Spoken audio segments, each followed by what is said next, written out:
Assalamualaikum warahmatullahi wabarakatuh. Selamat pagi semuanya. Bagaimana kabar kalian pagi ini? Mudah-mudahan semuanya dalam keadaan sehat walafiat dan tetap semangat belajar.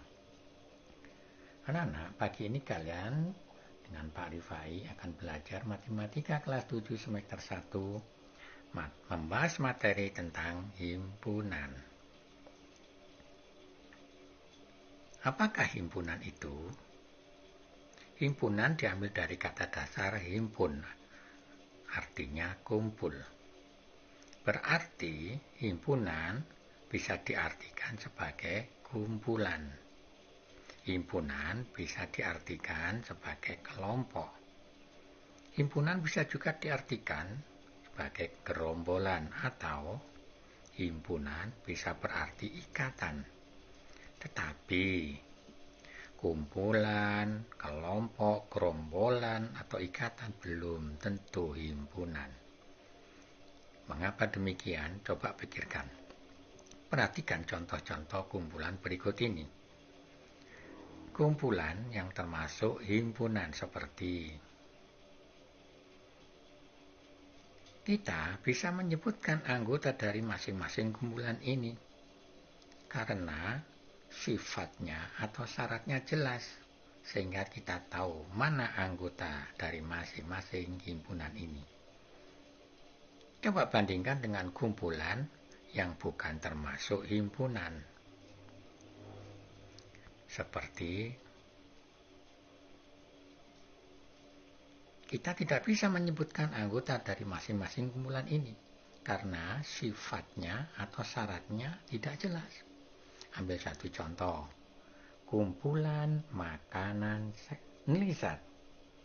Sebuah makanan, seseorang mengatakan lezat, tetapi ada orang lain yang mengatakan tidak lezat, karena seleranya berbeda.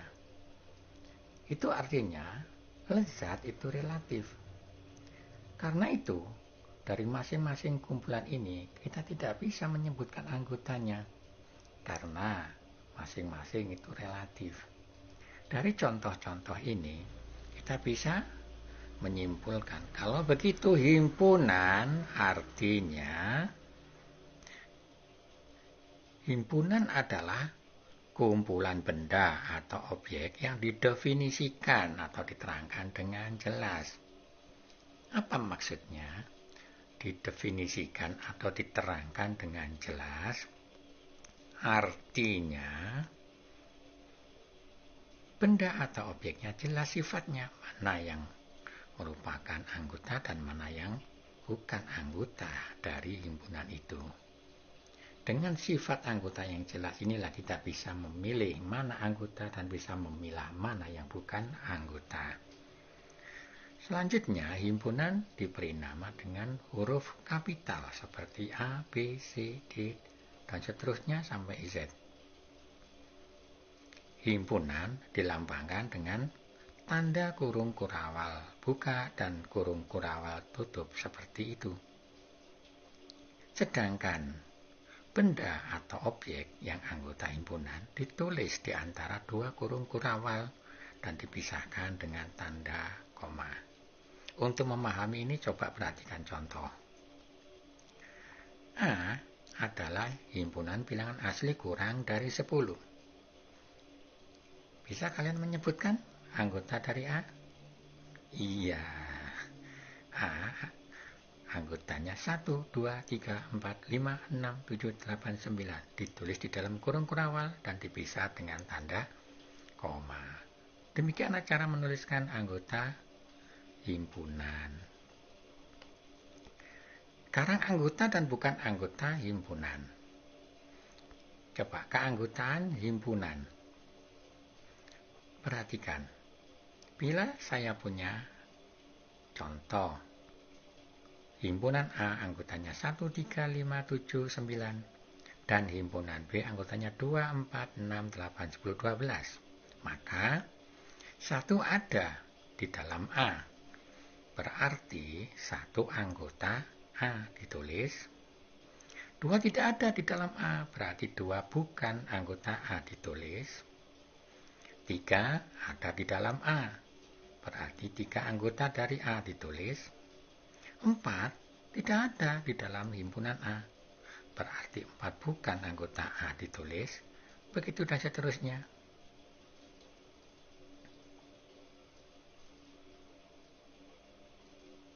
Paham ya? Coba perhatikan himpunan B. Maka 2 ada di dalam B, 2 anggota B ditulis begitu. 1 tidak ada di dalam B, berarti 1 bukan anggota B ditulis. 4 ada di dalam B, berarti 4 anggota B ditulis begitu. 3 tidak ada di B, berarti 3 bukan anggota B ditulis. Nah, dan seterusnya.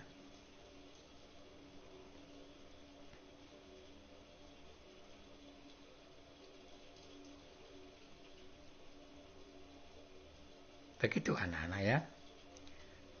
Untuk perlu diingat, catatan. Lambang E dibaca elemen atau anggota. Sedang lambang E yang dicoret dibaca bukan elemen atau bukan anggota. Coba perhatikan anggota A. Berapa banyak anggota A? Kita bisa menentukan dengan cara menghitung. Jadi, banyak anggota himpunan A dilambangkan dengan N dalam kurung A besar. Jadi, N A besar sama dengan 5. Banyak anggota B, begitu juga. Dilambangkan dengan N B besar, jadi banyak anggota B ada 6. Penulisan NA, NB disebut bilangan kardinal. Paham ya? Baik, kita lanjutkan. Menyajikan himpunan. Himpunan bisa disajikan dengan 3 cara. Yang pertama, A. Mendaftar anggotanya atau metode enumerasi, yaitu menyatakan himpunan dengan menyebutkan semua anggota-anggotanya atau disebut roster. Contoh seperti ini. Ya, jadi anggota-anggotanya ditulis di dalam kurung kurawal.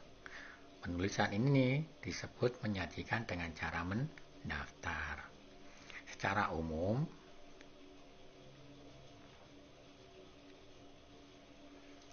penyajian himpunan yang kedua yaitu dengan kata-kata atau metode deskripsi, yaitu menyatakan himpunan dengan menyebutkan ciri, sifat, atau syarat yang dimiliki anggotanya. Contoh seperti ini.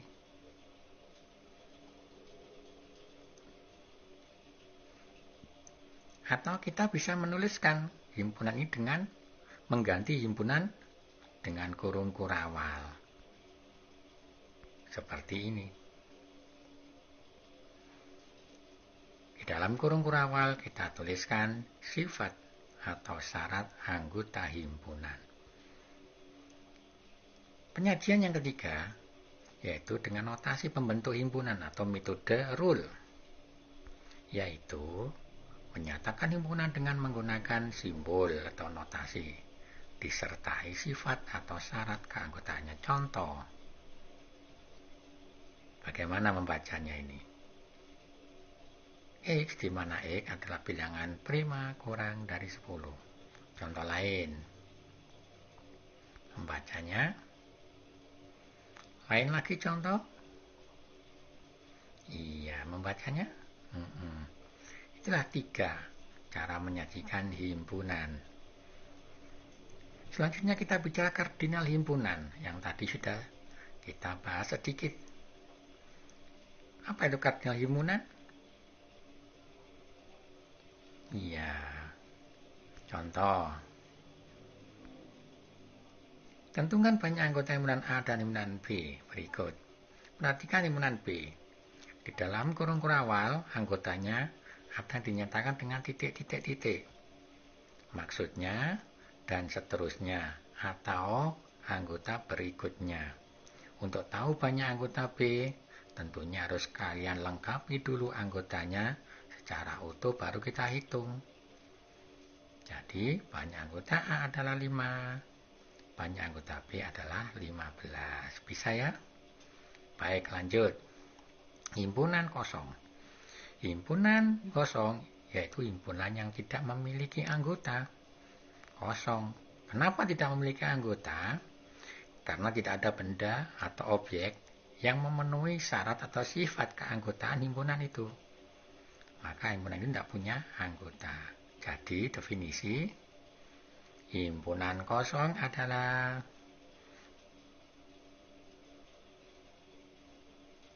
ya, contoh seperti ini.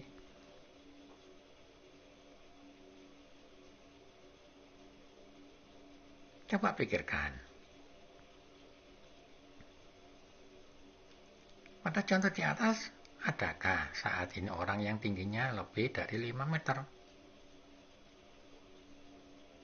Adakah bilangan asli kurang dari 1?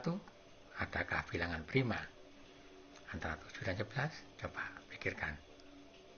Tentu kita tidak menemukan anggota-anggota dari himpunan-himpunan ini. Sebab itu himpunan B, himpunan A, himpunan H adalah himpunan kosong. Paham ya? Himpunan semesta, yaitu himpunan yang memuat semua anggota dari himpunan yang sedang kita bicarakan. Sehingga didefinisikan himpunan semesta adalah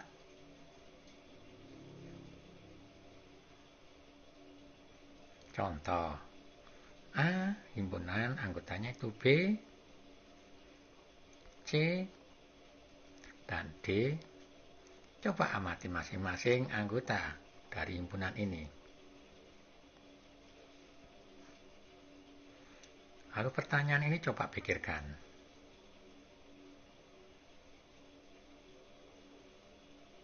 Maka jawabannya, yang pertama,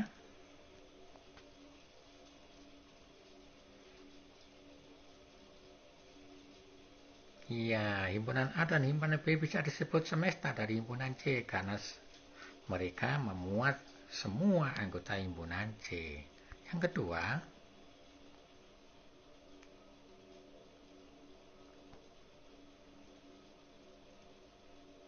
iya, sementara A tidak bisa disebut himpunan semesta dari D karena ada anggota D yang tidak dimuat oleh A. Paham ya tentang himpunan semesta? Dan perlu dicatat bahwa himpunan semesta bisa jadi dirinya sendiri. Secara umum, ya selanjutnya kita bicara tentang himpunan bagian. Himpunan bagian adalah himpunan yang semua anggotanya dimuat oleh himpunan yang sedang kita bicarakan. Definisinya, apabila B adalah himpunan bagian dari A, apabila setiap anggota himpunan B juga menjadi anggota himpunan A, dilambangkan dengan B, seperti itu bacanya B himpunan bagian dari A. Karena semua anggota B dimuat oleh himpunan A. Contoh. Ya, perhatikan contoh ini, anggota-anggotanya A, B, dan C.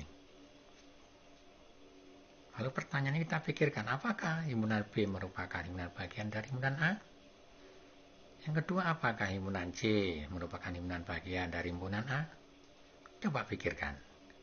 Perhatikan anggota-anggota himpunan itu. Ya, ternyata B himpunan bagian dari A. Sedangkan C bukan himpunan bagian dari A. Kenapa? Iya, karena ada anggota C yang tidak dimuat oleh A. Bilangan berapa? Iya. Lanjutnya himpunan kuasa. Himpunan kuasa adalah himpunan yang anggota-anggotanya dari himpunan bagian. dari himpunan yang dibicarakan. Paham? Ya, contoh. Tentukan himpunan bagian yang mungkin dari himpunan B. Anggotanya 0, 2. Maka jawabnya himpunan bagian B yang pertama. Himpunan kosong adalah himpunan bagian B. Himpunan anggotanya 0, himpunan bagian dari B. Himpunan anggotanya 2, himpunan bagian dari B. Himpunan anggotanya 02, himpunan bagian dari B. Masih ada lagi? Tidak ada. Maka jika himpunan bagian itu ditulis di dalam kurung kurawal seperti ini, maka ini disebut himpunan kuasa. Paham ya? Iya, bagus. Kita lanjutkan. Banyak himpunan bagian atau himpunan kuasa. Ditulis P dalam kurung A besar. Jika banyak anggota himpunan dinyatakan dengan NA, maka banyaknya himpunan bagian atau anggota himpunan kuasa dari A dirumuskan dengan N dalam kurung P dalam kurung A besar sama dengan 2 pangkat N dalam kurung A banyaknya anggota A. 2 pangkat banyaknya anggota A. Contoh.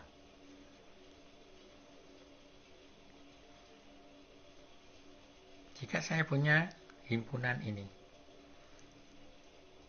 A, B, C, tentukan banyaknya himpunan bagian dari masing-masing itu. Maka tentu kalian tahu ya banyaknya anggota dari masing-masing himpunan itu A, B, C. Iya, NA 3. Artinya banyak anggota A 3. Maka N banyak himpunan bagian A sama dengan 2 pangkat 3. Berapa 2 pangkat 3? Iya, sama dengan 8. Yang nomor 2, B, banyaknya anggota 5. Maka sama dengan 2 pangkat 5. Sama dengan berapa? Iya, 32. Yang terakhir 3, C, banyak anggota 7. Maka 2 pangkat 7. Kita hitung sama dengan paham ya? Baik, kita lanjutkan lagi. Inilah kesimpulan umum, himpunan kuasa dari himpunan A adalah himpunan bagian dari A dilambangkan dengan P dalam kurung A. Banyak anggota himpunan kuasa dari kumpulan A dilambangkan dengan N. Nah, selanjutnya diagram Venn. Yang pertama kita bagaimana menggambar diagram Venn. Perhatikan contoh. Kalau saya punya himpunan S, A, dan B, perhatikan anggota-anggotanya. Anggota A dimuat oleh S, anggota B dimuat oleh S, sedangkan A dan B anggotanya tidak ada yang sama. Maka S dikatakan himpunan semesta digambar dengan persegi atau persegi panjang dan di pojok kiri atas ditulis simbol S. Lalu di dalamnya kita gambar lingkaran atau kurva. Kita beri nama A. Karena A dan B tidak ada yang sama anggotanya, maka saling lepas. Diberi nama B. Anggotanya A kita tulis di dalam A seperti ini. Anggota B ditulis di dalam B seperti ini. Sedangkan yang bukan anggota A, bukan anggota B, tapi anggota S ditulis di luar A dan di luar B. Ya, begitu cara menggambar diagram Venn. Contoh yang kedua. Amati penyajian diagram Venn dari contoh berikut. S, A, B. Ada anggota A yang sama dengan anggota B, yaitu 4. Maka menggambarnya bagaimana? Iya, kita gambar di dalam, kemudian mereka saling berpotongan A dan B. Lalu 4 kita tuliskan di daerah yang berpotongan itu, karena itu milik berdua. Sedangkan anggota sisanya kita tulis bagian A di A, banyak anggota B di B, sedangkan anggota S yang di luar A dan B. Ya, bisa ya kalian ya. Contoh yang ketiga. Dengan cara seperti di atas, kita gambar lagi S-nya. Ternyata anggota A semuanya dimuat oleh B. Maka A ada di dalam B. Anggotanya A juga anggota B. Artinya begitu. Ya, seperti ini ya. Sedangkan S yang anggotanya di luar A dan B, ya kita tulis di luar. Itulah cara menggambar diagram Venn. Kemudian cara membaca diagram Venn.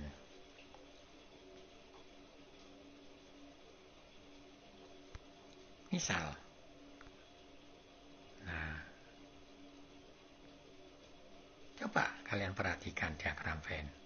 Lalu sebutkan, kira-kira anggota S itu berapa saja? Iya, 1, 2, 3, 4, 5, 6, 7, 8, 9. Sedangkan anggota A, ya semua yang ada di dalam lingkaran A. Kita sebutkan 1, 2, 3, 4, 8. Anggota B, yang ada di dalam lingkaran B. Ternyata 4 dan 8 juga miliknya B. Nah sekarang, yang ada anggotanya B juga menjadi anggotanya A, atau sebaliknya, yaitu 4. Ini cara membaca diagram Venn. Bisa ya? Iya. Lanjut. Irisan dua himpunan interaksi. Artinya,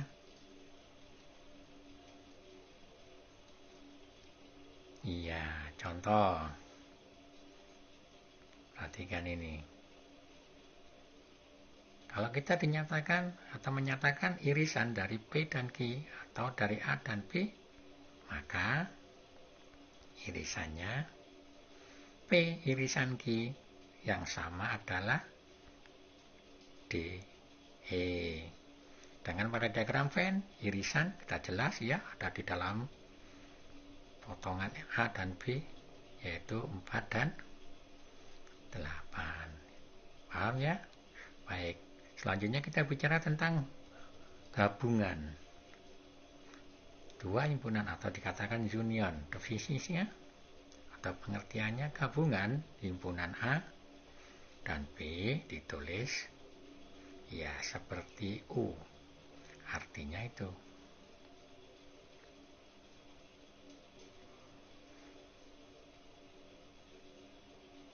Contoh.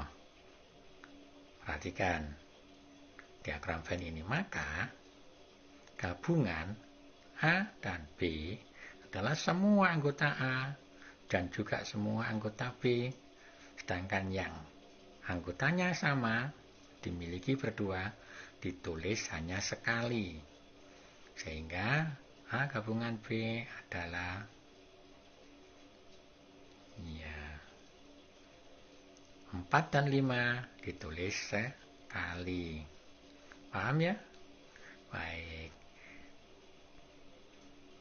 Ya, saya rasa ini yang kita pelajari hari ini. Mudah-mudahan kalian mengerti dan paham. Silakan kalian belajar terus dengan di buku, paket, dan juga di LKS. Saya kira sekian. Assalamualaikum warahmatullahi wabarakatuh.